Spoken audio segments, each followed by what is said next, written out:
Hello my friends, my name is Mina. Welcome to my channel, Mina Reads, and today we're going to be going over my February TBR. So I may be being a little bit delusional with this TBR. I think I have about 10 books on the TBR, but I don't know.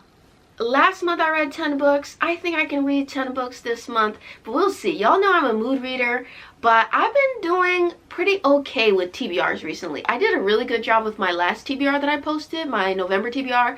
I did a really good job with that. Nobody really watched that TBR, but I was very successful reading most of the books on that. I think I only didn't read like 1 or 2 books from that list. So like a pretty good success rate, I'm saying. So let's get into this February TBR.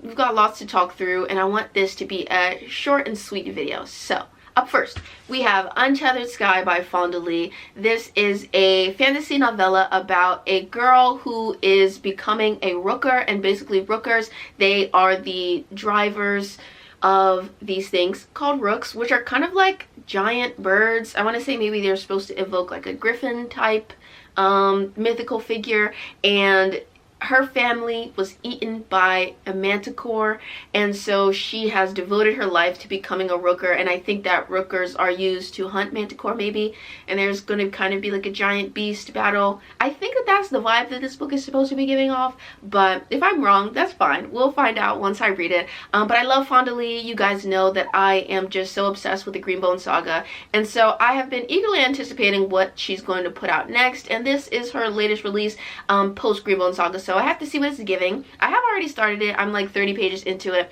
and so far it's pretty interesting. So yeah, I'm having a good time with it. I'll probably include this in a vlog this month, so stay tuned for that.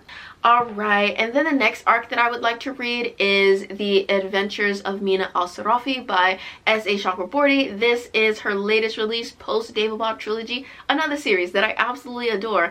And this book was coming out in March, but I believe they pushed up the release date, and it's coming out at the end of February. So I would like to get it read before it comes out, so that I can have my review out for you guys, and I may also vlog this one. So yeah, stay tuned for that. But this is a pirate fantasy about this woman. She's a mother and she's a pirate, and I don't know, she just sounds like she's going to be a badass.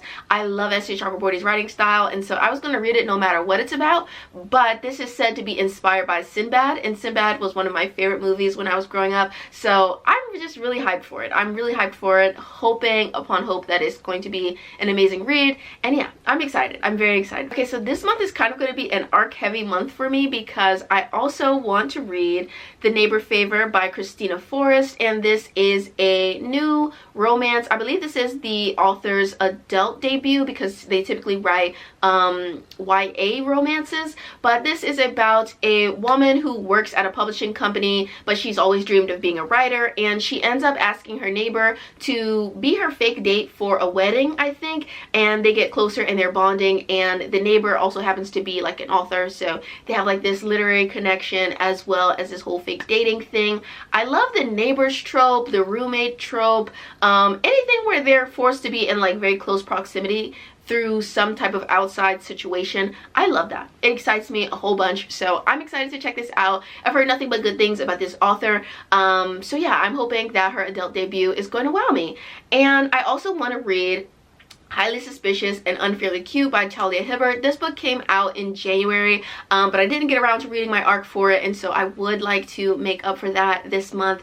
And I believe this is like an ex-friends to lovers type of book. This is about these 2 teens. I believe the characters' names are Brad and Celine, and they used to be best friends when they were younger, but they have drifted apart as they've gone into high school and gotten older. And I think they end up going to this like wilderness camp excursion thing. They used to be best friends, now they're academic rivals, and they don't like each other, but they have to work together on this like camping trip thing. It sounds fun, it sounds cute and interesting, and I can't wait to check it out. I'm hoping that I'm gonna love it. I've loved everything well, not everything, but I've loved most things that I have read by Talia Hibbert thus far, and so I'm definitely hoping that this will be something fun and sweet and just, well, you know, will hit the sweet spot for me. So I'm excited to check it out, and hopefully I'm gonna love it.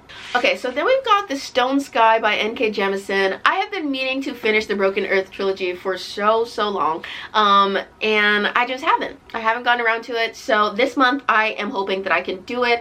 The Broken Earth trilogy is this awesome, like, dystopian adult fantasy series which is about a country called the Stillness, which is constantly plagued by these natural disasters. There are these people called Origins who have this kind of elemental earth magic that is used to help quell a lot of these natural disasters and like world-ending cataclysms that are happening on a regular basis. But the Origins are kind of a repressed class, and they are forced to work in a place called the Fulcrum. They are placed in like a breeding program. It's like a very difficult life for them. And so this is a story about a character named Esun, and Esun is an Origin in hiding, and one of these earth-ending cataclysms happens, and her daughter is separated from her. So she is on the hunt for her daughter, trying to find her as a whole bunch of other things happen. It's really interesting, very involved, and I think that's part of the reason why it has taken me so long to pick this up again, because I am scared that I will have forgotten too much about the series to understand what's going on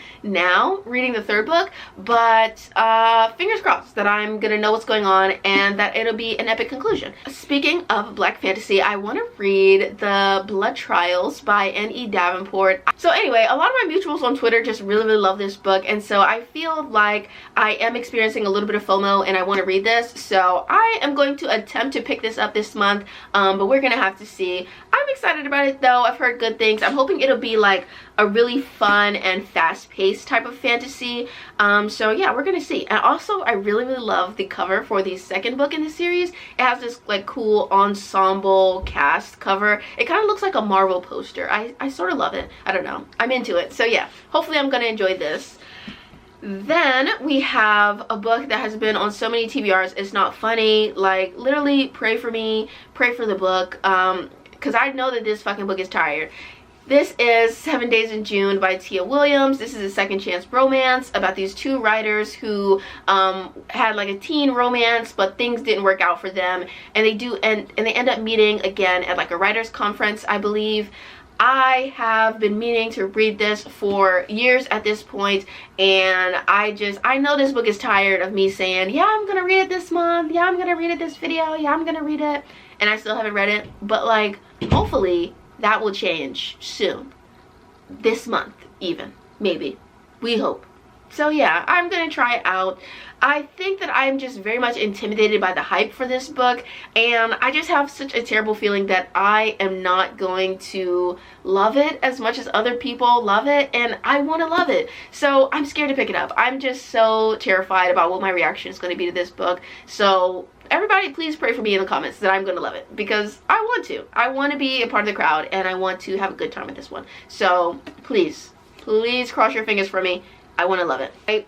Another book that has been on several TBRs and is probably very tired of me holding it up and saying I'm going to read it, but I still haven't read it yet, is The Funnel Revival of Opal and Nev. So this is a book, I want to say similar to Daisy Jones and the Six, in the sense that it's kind of a like fictionalized tell-all about a band from the 70s. So this is about a black singer named Opal who was a part of this rock and roll group, and this is about her like talking about her experiences as a black woman in rock and roll in the 70s and the things that she's experienced.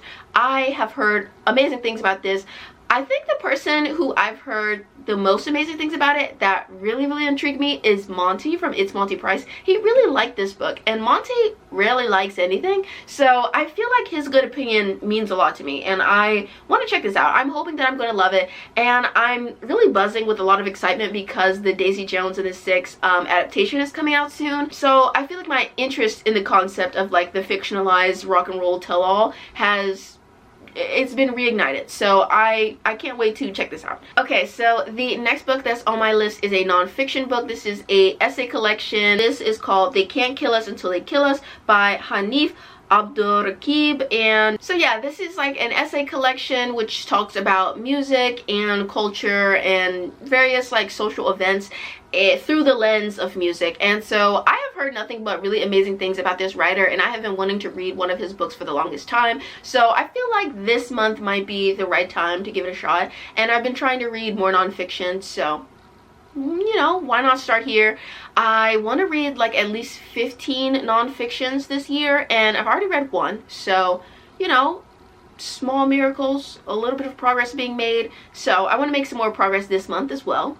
And the last book that is on my TBR is Honey and Spice by Bolu Babalola, and this is a college romance about a girl who runs like a radio show at her college where she talks about various things, but particularly I think she talks about like people on campus, and she talks about this one guy on campus who basically she thinks he's a scrub, like he ain't no good, he's a fuckboy, whatever. And I think she ends up being seen at a party kissing him or something like that, and so supposedly this is going to have adverse impacts on her reputation as an esteemed radio host, and so they end up in like a fake dating sort of scenario, I think.